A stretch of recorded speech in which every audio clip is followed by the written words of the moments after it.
Você já parou para pensar que a gente, às vezes, vê muito versículo sobre finanças, mas na prática mesmo, a gente parece que não consegue fazer com que nada mude. É como se faltasse uma peça, uma pecinha no quebra-cabeça. Então, nesse vídeo, a gente vai direto ao ponto. Vamos descobrir qual é a verdadeira razão que trava a vida financeira de tanto cristão. E o mais importante, como é que a gente pode virar esse jogo a nosso favor. Então se prepara, porque o que eu vou te mostrar aqui pode mudar completamente o jeito que você enxerga o dinheiro e a sua fé.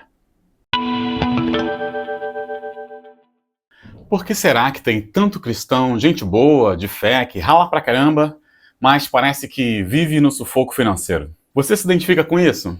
Parece que por mais que a gente se esforce, ore, tem uma barreira invisível que impede a prosperidade de chegar. Agora imagina o contrário. Imagina só acordar de manhã, sem aquele peso no peito, sem ansiedade de como você vai pagar as contas no final do mês. Imagina ter grana não só para viver bem, mas para abençoar a vida de outras pessoas. Para ser generoso de verdade, sabe? Pois é, para muitos de nós essa tranquilidade parece apenas um sonho distante. A gente está lá firme na igreja, tentando fazer tudo certinho, mas a vida financeira parece que é um labirinto, sem saída. A real é que o jeito que a gente lida com a grana diz muito sobre o que a gente valoriza de verdade. E como cristãos, a gente foi chamado para ser bom administrador do que Deus coloca em nossas mãos para administrar. Mas vamos ser sinceros, muitas vezes a gente cai em cada armadilha, meu irmão, tudo por causa de uma mentalidade que não bate com o que a Bíblia ensina sobre prosperidade, verdadeiramente falando. Enquanto a gente conversa, vai pensando aí, o que é que realmente está te travando? Será que é falta de conhecimento? Será que é desorganização? Ou será que é algo mais fundo? Fica comigo que a gente vai desvendar isso junto e abrir o caminho para uma vida de real abundância. E essa barreira invisível, esse peso nas costas, se eu te falar que o problema não é o quanto você ganha, mas como você enxerga a grana. Ao longo dos anos eu percebi que muito cristão está preso numa mentalidade que, sem querer, sabota as próprias finanças. Pensa assim, é como correr uma maratona com uma mochila cheia de pedra. Você já treinou, está preparado, mas não consegue sair do lugar por causa daquele peso que fica te massacrando. Esse peso, pra gente, é a nossa mentalidade sobre dinheiro. Vou te dar um exemplo. Pensa no João, cristão, fiel, trabalhador, ganha até um salário legal, mas todo santo mês é aquela luta para fechar as contas. Ele sente que está se preocupando demais com o dinheiro, ele se sente culpado, acha que devia focar só no espiritual, ele devolve dízimo, faz tudo certinho, dá oferta, mas o ciclo de perrengue parece que não acaba nunca. E se eu te falar que o problema pode estar em como a gente entendeu alguns versículos? Todo mundo aqui cresceu ouvindo que o amor ao dinheiro é a raiz de todos os males, né? E é verdade, só que se a gente entendeu isso errado, e se na verdade o alerta não é sobre ter dinheiro, mas sobre o que o dinheiro faz com o nosso coração. Tem uma pesquisa que mostra um negócio doido. A maioria dos cristãos acredita que a riqueza é bênção de Deus, mas ao mesmo tempo se sente culpado de querer ter uma vida mais confortável. É uma confusão na cabeça da gente. A gente acredita que Deus ele abençoa, mas se sente mal em buscar essa bênção, não é verdade? Mas relaxa. Mais pra frente eu vou te mostrar como é que a falta de educação financeira nas igrejas acaba piorando tudo. Mas por agora, só reflete um pouquinho nisso. Para você, dinheiro é um mal necessário ou é uma ferramenta para fazer o bem? O que você acha, que ter uma vida tranquila é sucesso ou é pecado? A verdade, cara, é que a Bíblia está cheia de exemplos de gente próspera que usou o dinheiro para abençoar as pessoas. A prosperidade não é o objetivo final, é um meio para a gente glorificar a Deus. Mas para isso, a gente precisa acertar a nossa cabeça. Entender que o dinheiro é neutro, é apenas uma ferramenta. Eu costumo falar isso, falo isso no meu livro. Então, bora fundo nisso, vamos ver como é que essa mentalidade errada pode estar te travando.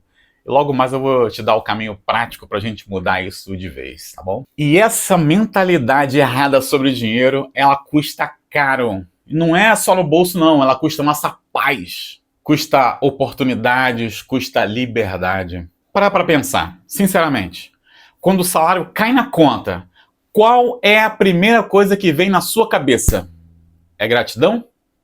Tipo, obrigado, Deus? Ou é aquele alívio de, graças a Deus, mais um mês que eu sobrevivo? Até bem pouco tempo, eu já estive nesse segundo time aí do alívio, eu sei bem como é. Eu sei o que eu tô falando. É aí que tá o pulo do gato. A gente sabe, na teoria, que Deus é o nosso provedor, mas na prática a gente age como se tudo dependesse só do nosso próprio suor. Isso acaba gerando uma pressão gigante que faz com que a gente corra atrás de mais e mais numa busca desenfreada aí sem limites, sem fim. Cara, você sabia que a Bíblia fala de dinheiro mais de 2.300 vezes? É mais do que a fala de fé e oração juntas. Isso é louco, né? Sabe por quê? Porque Deus sabe que a grana pode ser uma bênção ou uma maldição. Pode nos fazer confiar nele ou confiar no nosso próprio braço. E aqui está a grande virada de chave. A verdade é que muitos de nós precisamos encarar. Chega bem perto aqui, olha para mim. O maior inimigo da sua prosperidade não é a falta de dinheiro. É a sua mentalidade limitada sobre ele. É acreditar que Deus só se importa com a nossa alma e não com nossos boletos. Ele se importa com a nossa alma, sim, claro, com certeza, é mais precioso para ele. Mas ele também se importa com a sua e a minha, a nossa vida financeira, nossas finanças. Isso inclui nossas finanças. Então qual é o segredo? Qual é a chave para destravar de uma vez a prosperidade? Não é uma fórmula mágica. É simples, mas é profundo. Você precisa ver o dinheiro como uma ferramenta para glorificar a Deus. Uma ferramenta para glorificar o Pai. Imagina se cada decisão financeira que você tomasse fosse um ato de fé. Cada conta paga, cada investimento, cada oferta, isso muda o jogo, isso muda completamente a forma como você ganha, como você gasta e como você abençoa. E existe assim um caminho para sair desse ciclo de estresse. Existe um jeito de viver essa prosperidade de verdade. E é exatamente sobre esse caminho prático que a gente vai falar agora. Então, agora que a gente já entendeu o problema, o que a gente faz? Vamos recapitular rapidinho? O problema não é a grana, é a nossa cabeça. É a forma como a gente foi ensinado a ver o dinheiro. Mas a Bíblia deixa claro que Deus quer que a gente prospere, sim. Ele quer que a gente seja uma bênção e Ele nos deu os princípios para isso. Então, qual é o primeiro passo? Você precisa começar a ver o dinheiro como ele realmente é. Como uma ferramenta. Um recurso para cumprir o propósito de Deus na nossa vida. Leia Romanos capítulo 12, verso 2. Lá diz que a nossa mente precisa ser renovada. A gente precisa pensar de modo diferente, um modo especial, para que a gente possa experimentar o melhor de Deus para a nossa vida. Eu quero te lançar um desafio prático, agora mesmo. Nos próximos 30 dias, antes de qualquer decisão sobre dinheiro, pare, ore e peça a Deus sabedoria, sim. Ore, Deus, como é que eu posso te honrar com esse dinheiro aqui?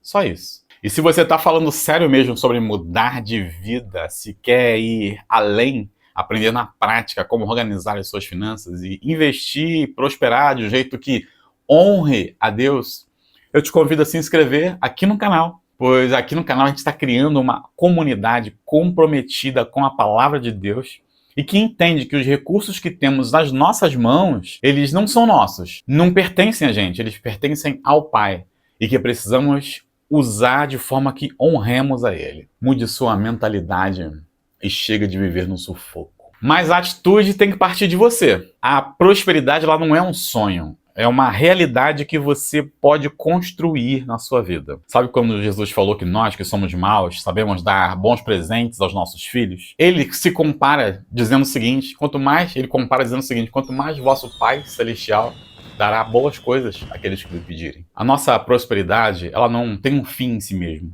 O dinheiro, ele não pode ser um objetivo, ele é a consequência de um bom trabalho realizado.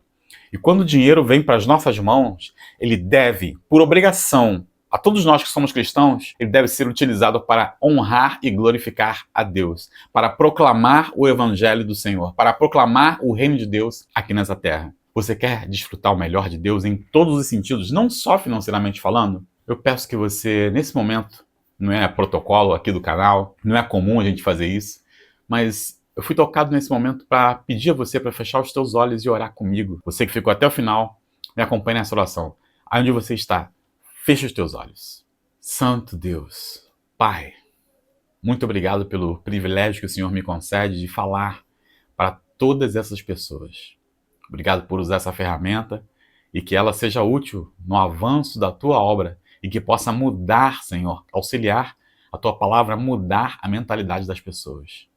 Que cada pessoa que está ouvindo, vendo, que está prestando atenção nesse vídeo, seja tocada grandemente pelo teu santo e bom Espírito, que possa transformar o coração, renovar a mente dela, para que ela possa entender que o dinheiro na mão dela é uma ferramenta nas mãos do Senhor. Que ela é braço de Deus na terra e que ela pode sim usar os recursos que o Senhor concedeu a ela para abençoar muitas e muitas pessoas. Que a prosperidade na mão do cristão é uma bênção e não uma maldição. Eu faço essa oração confiando nos méritos de Cristo, porque eu não tenho mérito algum. Nos méritos de Cristo eu oro e agradeço sinceramente, Pai. Amém. Lembre-se sempre que Deus é o dono e que nós somos apenas mordomos.